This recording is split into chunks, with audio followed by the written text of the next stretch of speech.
Feel like a $20 negative. You say that you said right? Yeah, over there you're good.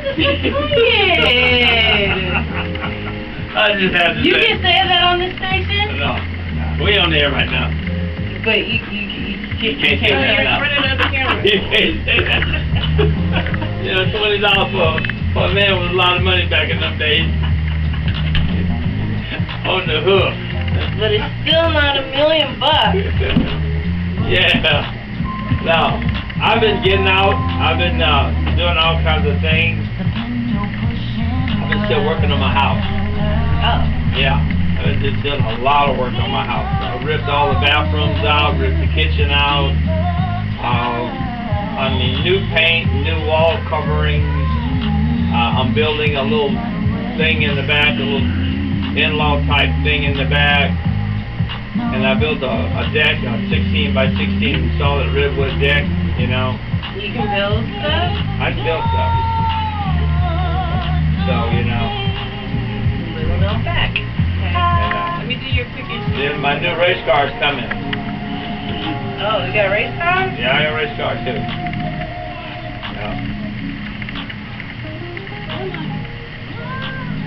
Yeah, 200 mile per hour car.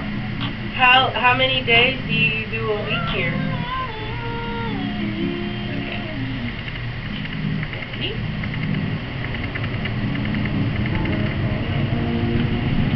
How many what? Days a week are you on air here? This is from 10 to 12 on Tuesdays. So, you know, I used to be on Monday and Tuesday at the other station, an hour a day. So they gave me prime time when we came here. So you have more time on Monday. And this is a bigger And this audience. is good. This is better. These guys here got their program together. These guys are really That was sharp. the issue there? Pardon me? That was the issue there? Yeah. Yeah. We could record stuff and be hoping it air, you know? Oh. Yeah. So it's live streaming? Well, we're on live, but it's not doing it. YouTube. Yeah. So, I mean, this is a much better setup. You know, it's much simpler, you know. And the way they run it around here is real simple. Everybody's the honor system. You know, you just do your thing. Yeah, we do our own podcast, everything. Good. Podcast. That could go to the fans that download it. Yeah. Right. That's right. My fans like, yo, I was like, yeah, that's a podcast. Yeah, usually I get that up by tonight, and everybody will be stuck and waiting it tomorrow.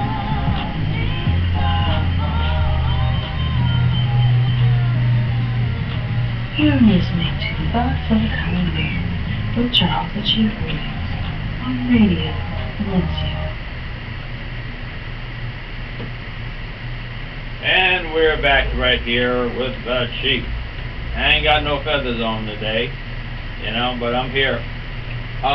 We have eyes, a very intricate lady, and she is especially my heart. I'm gonna tell you that because a couple of years ago we went out to a show, and I always tell about this, and it was just butt-ass cold. It was cold, and girlfriend out there performed, and people were all over the street. I mean, they were standing in the street, passing by, giving hands up, heads up, and girlfriend just hitting them keys, them black and whites. And I was so impressed. I just froze my little tutu off. I think I can say that. But anyway, she's a soldier in the music industry. She's an actress. I said that right, actress. Yeah. I know I talk sometimes, you know. But we're really lucky and blessed to have her here because she's endured a lot in that industry, and she is really, like I said, a soldier, and I really love that. For somebody who can get out there and make a plan, as Jasper saying, and follow that plan and then follow through. Eyes, you want to say something to the people about what you're doing right now? Hello. Oh. Can you hear me? Yeah. Okay. Hello. And I am here today with Charles Williams. Amen. Wow. Tell me what you Favorite co-hostess. Babe, that's right. She's my co-host. And we're gonna be blasting this year, baby. Okay. Yeah. Tell me what you've been doing. You know, like, I get these blanks when I'm live on air, so I am filming birthday drama like I always am. So, yeah. So what's that about? Oh, birthday drama? Okay, so this is basically a television show. It's a docu-series from my birthday. So, even though, like, right now isn't my birthday, we still do post-production, and we have to do, like, reshoots sometimes, because sometimes the lighting was bad or something, so we just have to reenact everything. So. I have been seeing you in a lot of stuff. Okay. You're getting around a lot now. Okay. Singing in different places, performing. I mean, I was looking at some of the stuff online that people are saying about you. It's very, very nice. Aww. And a lot of people are starting to pick up on you, which is very, very nice. And I was looking at the numbers on that 2 weeks ago, and you're actually performing a lot more than you were before, you know, when I first met you. Okay. Yeah, so, and you've been into a play last year? You were in a play? Oh, I was in a musical, The Barbary Coast Review. Uh-huh. Yeah. What's the name of it? The Barbary Coast Review. The Barbary Coast Review. Yeah. Was that fun? Yes, it was. I got to play Madame Atoy. She's awesome, a historical figure here in San Francisco. It was fun. Blake Rears actually wrote the play, the musical, and he's actually just came out with a new book, and it just came in the mail yesterday, so. Really? Cool, shout out to Blake Rears. I want to do a duet with you. Okay, well we can do that. You're gonna sing opera, and then I'll do the pop singing. Oh, I was talking about the death of Figaro, you know. Oh, okay, and the lady said the other day, Charlie, it's not the death of Figaro. It's the marriage of Figaro. I said, same stuff. Oh, wow. Well, if he sings it, it'll be the death of Figaro. Yeah. If I sing it, it'll be the Well, no, death. I've heard you yawn a couple of times. You have something seriously, going on. I want to try that. I don't know how far I'll get with it, but you know, that's something I really would like to try. Yeah, well, you got to start with the basics. Yeah. The breathing exercises, right. and then, you know, with all singing, in my opinion, it's all about your tuning. If you don't sing the right notes, if you don't sing in key, if you out of tune, then you might as well not sing anything at all. That's just the most important part. Now, off beat, you can't get away with it. You do it more than once. Right. But at least with off beat, you got something as long as you hear the beat. But that's the second most important thing. I think I can do it. Seriously speaking. So we're going to try that sometime in the near future. Interesting. Then maybe you guys will see me. I don't know about singing no opera or nothing like that. I thought you was the world-renowned opera singer, the chief. Thinking the death of Figaro was a real thing. Yeah, right. Tell me something. Where are you going? What are some of the things you're planning on doing right now? I have, okay, so today is actually the International Day of Tolerance, and what we're doing is called a mask drop. So if any of you guys want to drop your mask, you can do that. So let me explain. It's the mask that you wear every day. Some people, they pretend to be happy. Some people, they pretend to be sad. Whoever is that face that you wear every day, that mask that you put on, you drop it. Okay, so if you have slow motion on your phone, on your smartphone, just start with your face that you wear every day, then drop it in slow motion. And it's actually a movie, and it's a big deal. This mask drop movement is a really big movement. Really? And my mask is the Everything is Okay mask, or Everything's Okay mask. So it actually started going viral, my mask. My mask drop, yeah. Not viral. Whose idea was that? I think this girl, I don't remember her name, but her mask drop is Warrior Mask, the Warrior Mask, and I think it's her idea. Wow. She has a website and everything. You could go to maskdrop.com. So it's actually a documentary, And the movie's gonna come out, but today is actually the International Day of Tolerance, and I was one of the mask droppers. But everybody else out there, you don't have to be a part of the movie or anything. You can drop your mask, because sometimes it just feels good to take off your mask. It's not that the mask that you wear is bad or too much to handle. Sometimes you just need a break. We're hearing a lot of that word of tolerance today, aren't we, Jasper? Yes. Yeah, we're hearing a lot about tolerance, Yeah. patience, diligence, perseverance. You know, we just got through talking about financial planning before you came. Okay. You know, let's say you become a millionaire. Are you ready to plan and ready to get it all together? I know I am. I don't know if my manager is.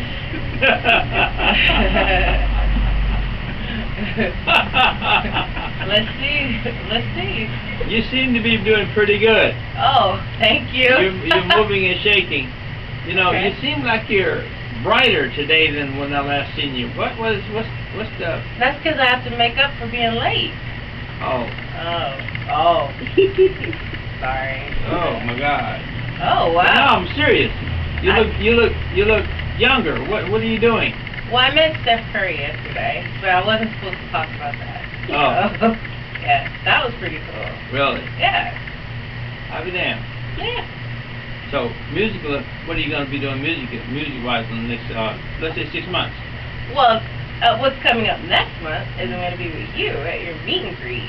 Oh, baby, that's right. Yeah, I'm going to sing a Christmas song, right? We got meet and greet. We're going to have a good time Yeah. at the Octopus. The Octopus Literary Salon. in Oakland. Literary That Salon. is an awesome cafe. Madam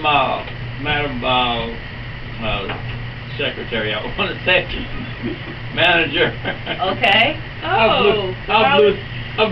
That's okay. I blew that one, didn't I? Yeah, what they're talking about is the holiday reading and meet and greet on December 20th.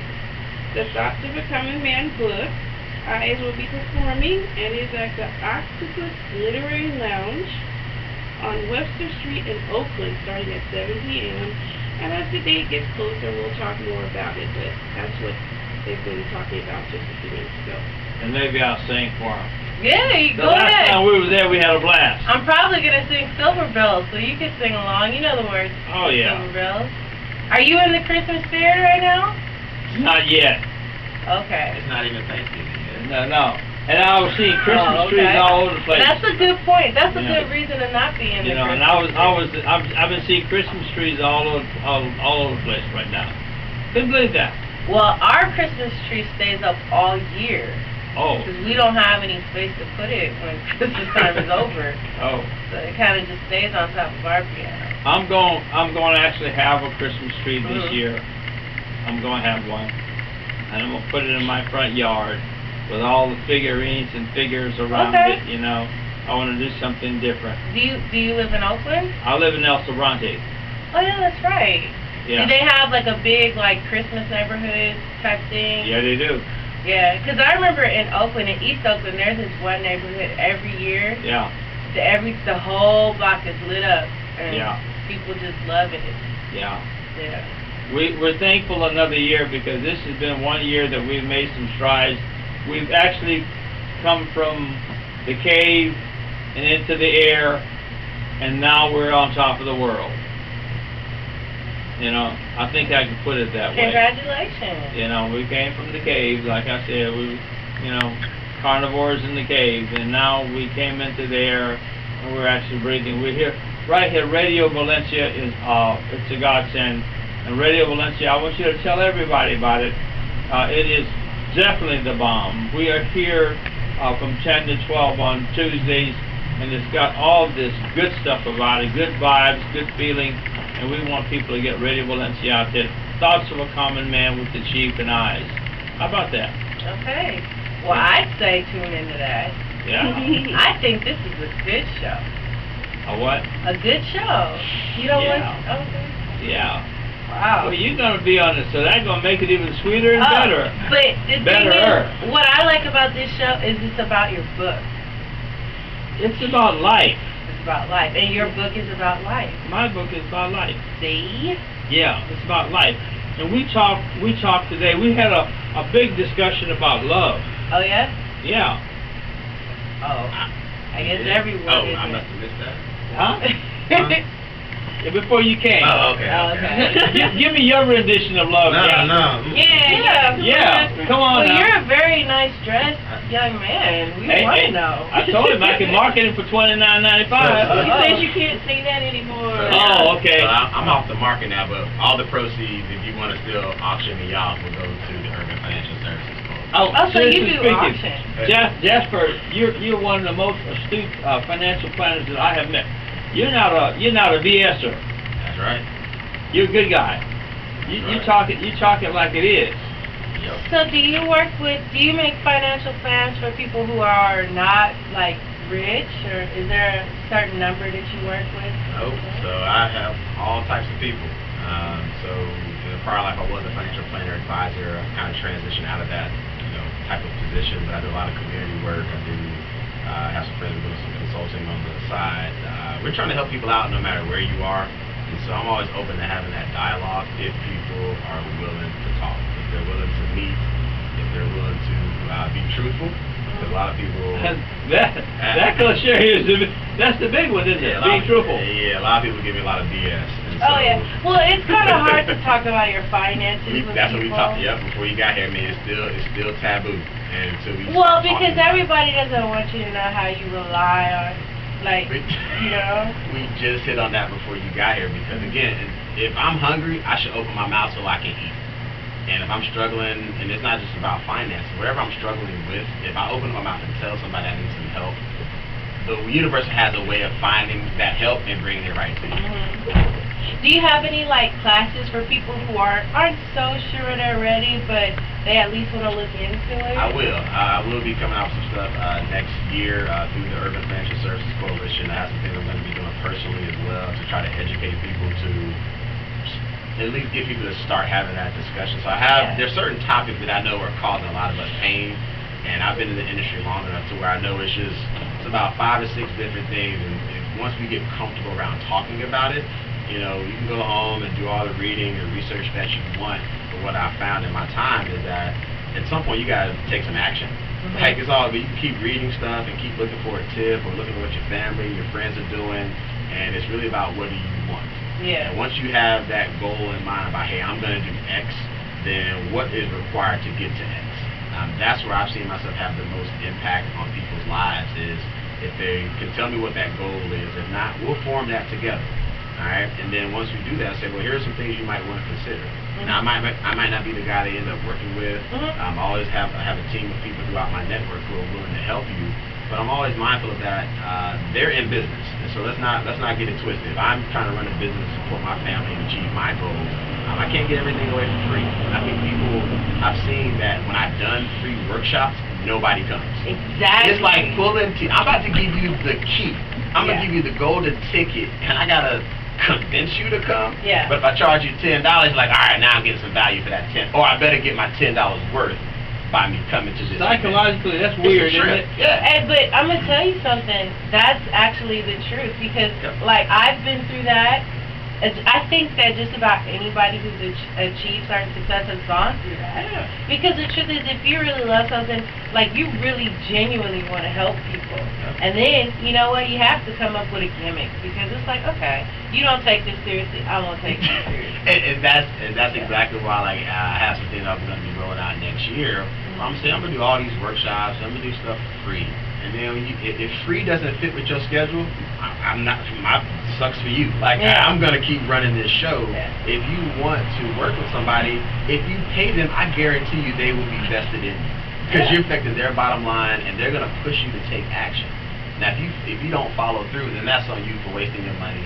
But that person got compensated for the time that they committed. It takes time to do what it takes. It takes time, It does. and that's energy, and that's energy you could have been putting in someone else. Yeah. My thing is, again, I don't want people to shy away from this forever. And I don't know what day people are going to decide to pick up that phone, send that email. Before you got here, I was mentioning, I had a good friend of mine, I'm from North Carolina originally. A lot of my friends know kind of what I'm doing. And I get random text messages like, oh, hey, Mr. Bill, well, like, I need to talk. I'm I'm like, took you this long? You know me, like you know me, but it's that what day when you build up enough courage to have that That's the discussion. magic bullet right there, is courage. Is Yeah. getting the guts up. Let's be real. You got to get the guts up to do the do, and so to speak, to walk the walk. Because you know what? I look at when I lived in Japanese society, business is life, and life is business in a Japanese society. Business never stops. From the minute they get up in the morning, the Korean society is the same thing. You know, the European society is kind of laid back, you know, but the Asian society, business is life and life is business. That's what, but if we ever had any little bit of that model of living, we'd be more successful, I think. Yeah, so our problem is, like, we get upset for like a hot minute, and it ain't even a 60-second minute, it's like maybe 30, 45 seconds. And I look at all the things that have happened in this country. If you look back to this summer, you know, with all the killings of the cops, and then they had this whole, we got to figure out what to do, there's this whole banking black movement, where they were trying to see, well, if we start taking some of our assets and putting them in black financial institutions, then we can have a lasting impact on our people. And so I was looking at it and I was watching it happen for a couple of months, and I haven't heard anybody talk about it since maybe like It went away, didn't it? It magically disappeared. Now we got the election. I will tell you why. It's because the black-owned banks are expensive. Like, I actually have been trying, when I first heard last year about the number of black-owned banks going down, and I'm gonna be honest with you, I didn't know there were any black. Like, we can own a bank, like like a person. Well, but they've been owning them since the 20s and 30s. So, but I actually tried to join one, and I couldn't. So let me ask you this question: so expensive in relation to what? Well, you can't get below a certain number. That's standard protocol at any financial institution. Next question. Next response. Yeah, but the number is like that doesn't work well with me. Okay. And then they have another rule that's very similar, but it kind of makes it so you can't go below that number, but you also can't go below that other number either. So it's like, so my whole check is going to be in there, and I can't touch it. So that was kind of... I would love to know what institution, because every bank has minimums, they have fees. And when people say, the fees that they're charging me are exorbitant, I'm like, well, in comparison to what? If I'm getting, and here's my example, right? And let's say everybody's investment advisor who's in the room, and let's say I was charging you all $1 million a year on your $20 million portfolio, and let's say I made you $5 million every year. You're not blinking at the fact that I'm taking $1 million for my fee because I made you $5. And I use larger numbers to explain the whole fee thing, because we get so caught up in the whole fee structure. But if I'm getting great service, if I can have all the products and solutions that I need to help me push my agenda forward from a financial standpoint, then fees are all relative. But you see, what you got to look at is people who don't understand the concept of investing. So I was coming to that point. So it's about our education around how financial institutions work. Again, they are in business. And if you were running a bank, you wouldn't be giving your stuff away for free either. And there are rules because they have to go through the FDIC. So there are rules in terms of what they can and cannot charge. But there has to be something embedded in these products. But again, if I'm getting great service, think about all the times you've gone to a particular retailer and you didn't get great service. If you went to another city, you would still go to that retailer because you're in a different market. But you're like, oh, it's the same store, the same group. But again, I got disrespected in California versus one of their stores in North Carolina. So it's all relative when people have their gripes. And I'm always willing, like, just tell me more about your I'm a little issue. bit more bitter than that. And a lot of people are. We've been disrespected. That's why I wanted to go to the black-owned bank. I was tired of dealing with the bank that I was dealing with. Like, and I just was fed up. Because I've been a member of this bank since before they got bought out. It was another bank. And that's a long time. Because I've been banking since I was, like, a minor. So, it's like, every time I call, you don't know who I am. Every time I walk in your bank, you don't know who I am. And then... You know why? Because they're really not interested. And they should be interested. No, they shouldn't. If you're not bringing me more money, why should I call you all the time? That's right. It's not that. It's just that, I have... Originally, banks were nicer to me. They were, back in the day. Well, I mean, you acting like you're like 50 or 70 something. I am. No, I'm talking about just my experience. Yeah. I was, because, you know, my mom was with me, you know, and it's like, you know, but I'm still coming in with money, and I've been putting in more money, and, you know, you guys, you know, they were just doing way too much. I mean, there's other personal things that goes with it as well, because they know certain things about me, but then they forget, and it's like, well, you know, when I was younger and when I was with another bank, they didn't forget. You know, and then also persons with disabilities, that got on my nerves too, because like you see somebody in there with a service animal and you're complaining, talking about you can't have dogs in there, and it's like, you know, when the person clearly says service animal on there, it's like, it's just, you know, I'm only still banking with my bank because I kind of don't have another choice right now. So I disagree. I think we living in this country, we always have a choice. It's a matter of how much are you willing to go through to make that change. Like the whole banking black, I'm from Durham, North Carolina. There was a Black Wall Street. I'm very aware of the financial institutions that were created to support us.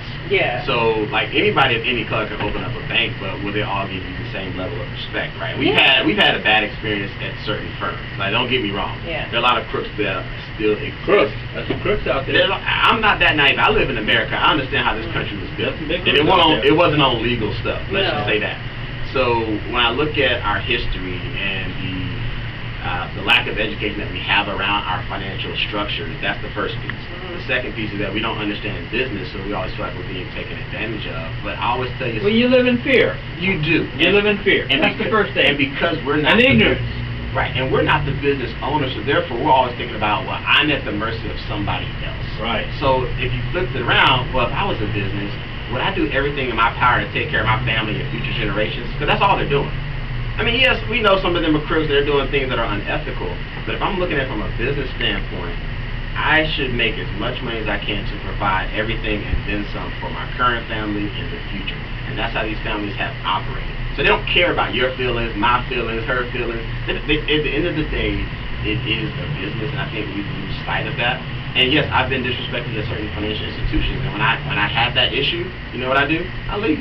I transfer all my accounts, and my little accounts ain't much in the grand scheme. Yeah. But personally, I feel That's the point of the thing. it was the principle. Yeah, see, that's what I'm trying to do, but I don't have another bank. Let's talk. We can talk. There are plenty of banks and credit unions and places you can go. And Credit unions are growing now. They are, because the latest bank was Wells Fargo, and that was like the tipping point for me. And so I was already banking black before the whole movement. You know, it takes a movement for some of us to act right. I'm just very intentional about supporting black economics.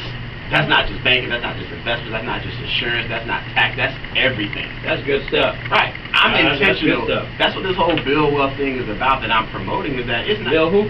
Bill Wealth. You got the shirt. Oh yeah. Bill yeah. Wealth. I'm trying to get it. It's bigger than just Jasper. It's my future, family. It's the family discussion that I have with my current family about how do we leave this legacy for my nieces too. The world is definitely going to change in the next, year.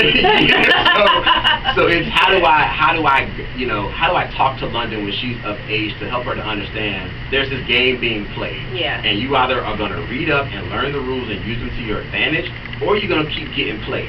However, I want to use them to my advantage. Exactly, but we're going to keep getting played because we don't read enough. We don't go to the source. We don't read at all. Many of us don't read at all. We just read what's posted on Facebook. And that's how we get so misinformed. I read a label the other day.